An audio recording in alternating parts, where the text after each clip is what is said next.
Hello again, World History 2. This is our second video lesson and day 14 of our Cold War unit, and we're going to be focusing on Latin America in the Cold War. So this is the first third world region that we're looking at in our little proxy war mini unit. You can begin by answering the warm-up question to start, which is, what risk does an independent third world country pose to the United States policy of containment? In other words, how do these newly independent, or maybe not newly, but newly important countries that are now coming to the world stage pose a threat to the policy of containment? Pause the video while you take a minute to answer that question.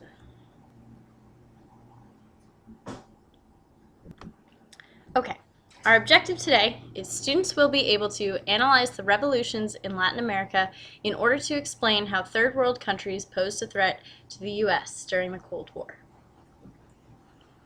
First, we're going to talk about developed versus developing countries. Countries can either be classified as developed or developing. I had a high school history teacher who always said developing, so you can remember that. So developed countries are like the United States. They have a stable economic and political systems. Their people trust in their government, and the government respects their people in the form of justice in return. So it's a very functional society. There aren't a lot of revolutions going on, and basically everyone respects the structures that are in place. And they're industrialized. So this would be our first and second world countries.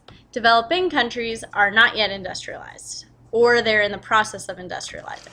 So they are much weaker and have a poorer national economy. So there's often a lot of strife in these developing countries. Developing countries are also known as the third world countries. During the Cold War, these countries experienced a new role on the world stage as the US and USSR competed for more global influence economically and politically. Remember that analogy that I used of gaining friends. So these third world countries become the new kids on the block. So now they're for the first time, these third world countries are really important to global events. So the superpowers are now caring about these little tiny countries, just like they did in Korea, because it affects their policies of containment or spreading communism. Specifically, when we talk about Latin America, we're talking about the third world. Even still today, many people consider it the third world. And this is because their economies are based on agriculture. Coffee and bananas, for instance, make up 3/4 of Central America's total exports between 1930 and 1960. And that's about the time period we're going to start talking about here. So coffee and bananas are super important. They start growing other crops too, but these are the big two. Before the Cold War, these countries had nationalist and democratic governments, but those governments were failing to incorporate lower class citizens.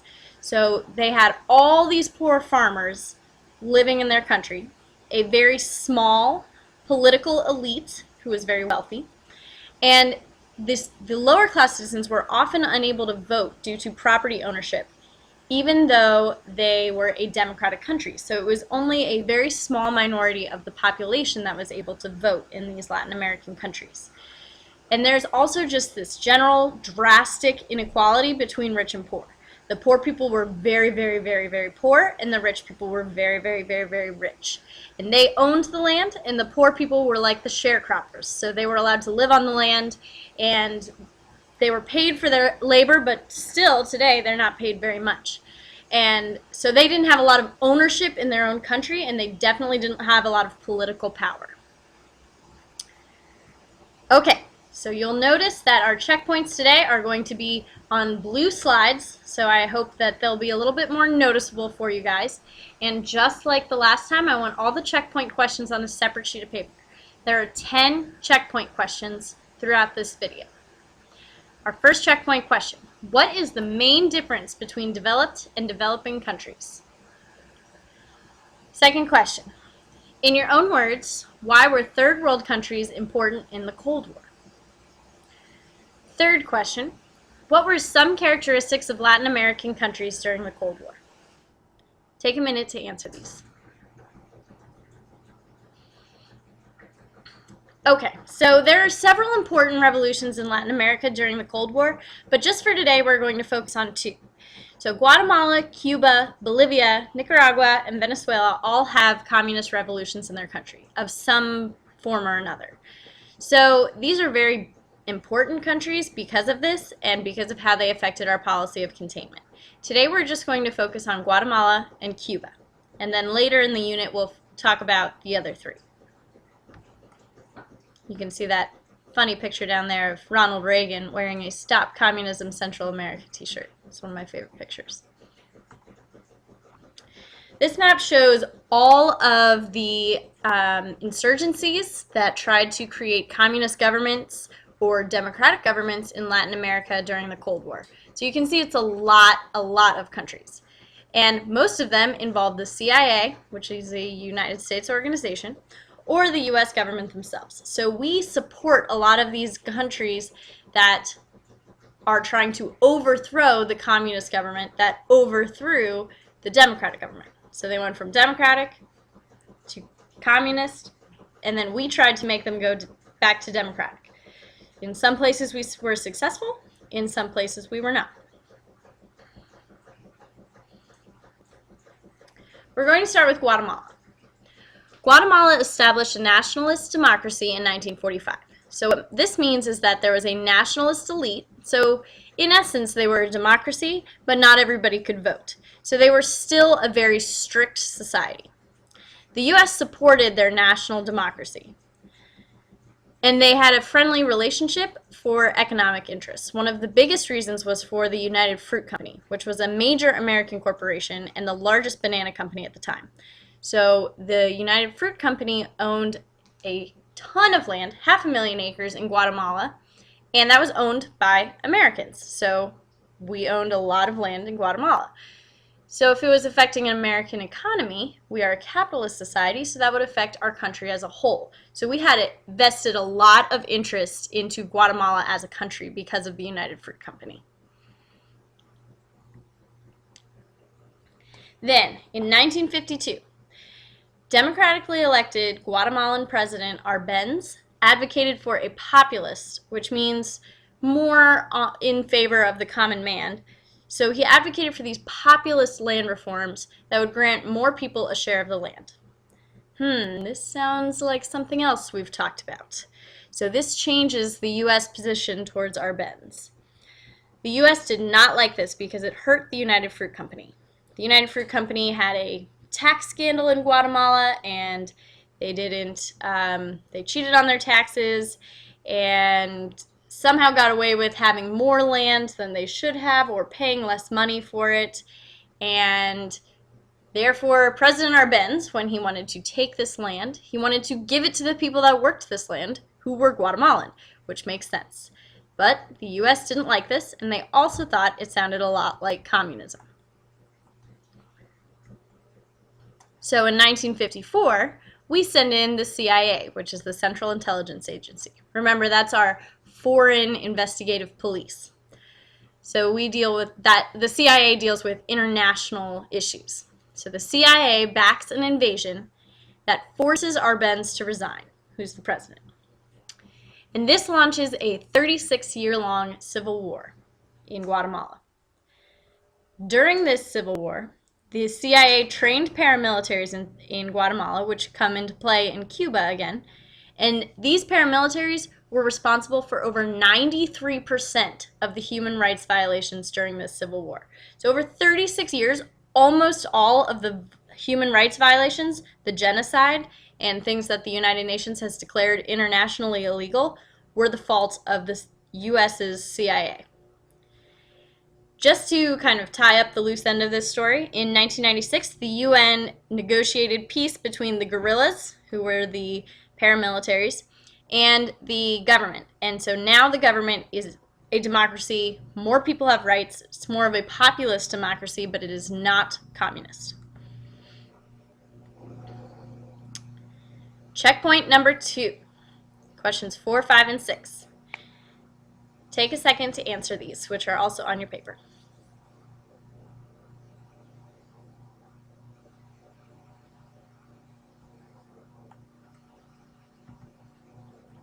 Okay, moving on to Cuba. Let's start with the democratic government ish. So Fulgencio Batista, another fun name to say. He was president twice. The first time he was president was from 1940 to 1944. And during this term, he was supported by the Communist Party in Cuba. So there has been this inkling of communism in Cuba for a long time. He's elected again in 1952. They didn't have those laws that we have that, you have to have term limits and all that good stuff. This time, however, he was anti-communist because he wanted the support of the United States. So even though he lost the support of some of those people in his own country, he gained the support of the United States, which is a big W. So the Communist Party decided that they should lead the country. And so they are led by Raul and Fidel Castro. And he led guerrilla forces to overthrow Batista's tyrannical regime. The Castros promised democracy and prosperity. They reassured Cubans, oh, no worries, we're going to put in the most perfect government you've ever seen. You'll all have a part in it, and you'll all be wealthy again. You won't have this poor agrarian society that is ruled by a tyrant. And so they gained the support of most Cubans. Then this dude comes along, who you've probably seen his picture. His name is Che Guevara, and he leads the communist guerrilla forces against Batista's forces under the direction of the Castros. So the Castros recruit Che Guevara, who will come up again when we talk about Bolivia, and he leads this group of guerrillas, which are these street fighters, basically. If you know 50 Cent, G-Unit stands for Guerrilla Unit. That's where he comes from. So Che Guevara believes in Marxism. He is a very radical revolutionary.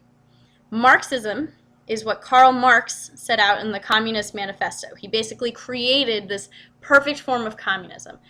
So Che Guevara wants Cuba to be completely communist.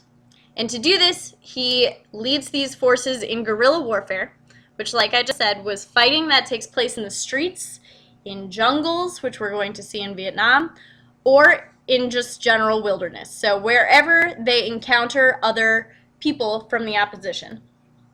And their tactics are a little different from normal warfare. So they're more like ambushes, surprise attacks, small bands of militants rather than these large planned attacks where you have flanks and lines and those battlefields.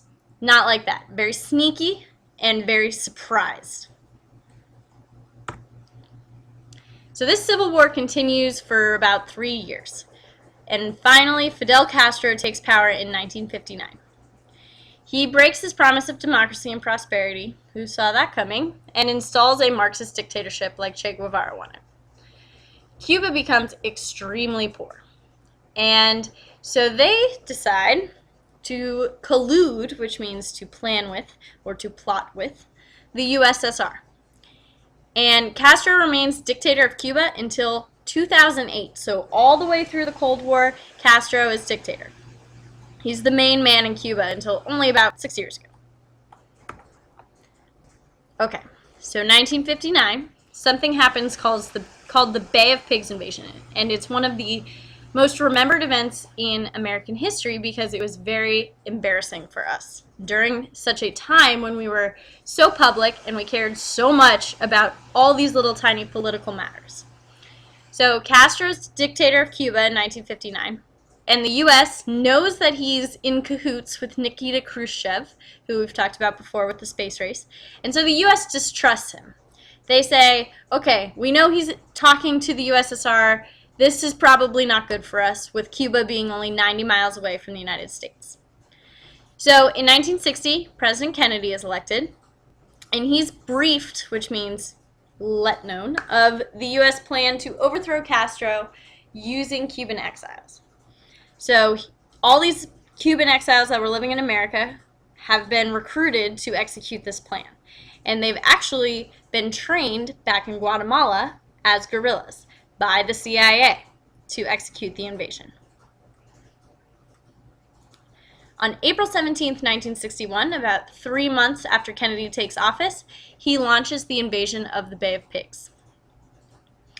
The success of this plan was contingent, which means it relied upon the cooperation of these Cuban nationals that were working for the United States.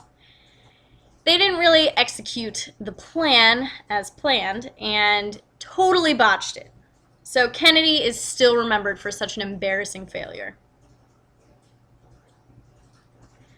Then, you guys know what happens in October of 1962. We talked about this a little bit, but we're going to get into this more during class tomorrow. The American spy plane photographs Soviet nuclear missile sites being built on Cuba. So this starts the Cuban Missile Crisis. That's why it's called Cuban Missile Crisis. So we don't want Soviet missiles pointed at us from 90 miles away. It could hit anywhere in the United States, these nuclear bombs.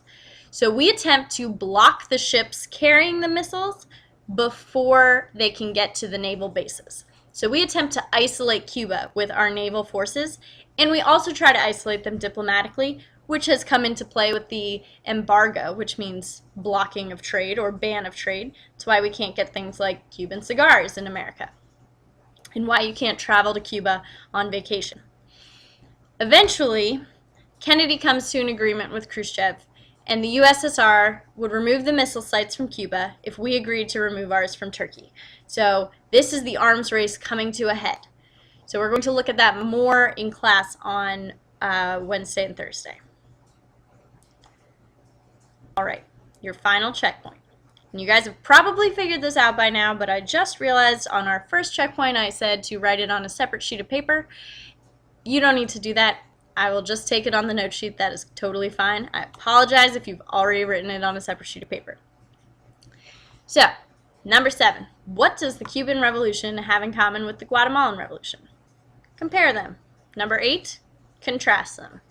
9. Define guerrilla warfare in your own words. And our final question, number 10. What is the significance of the Bay of Pigs invasion?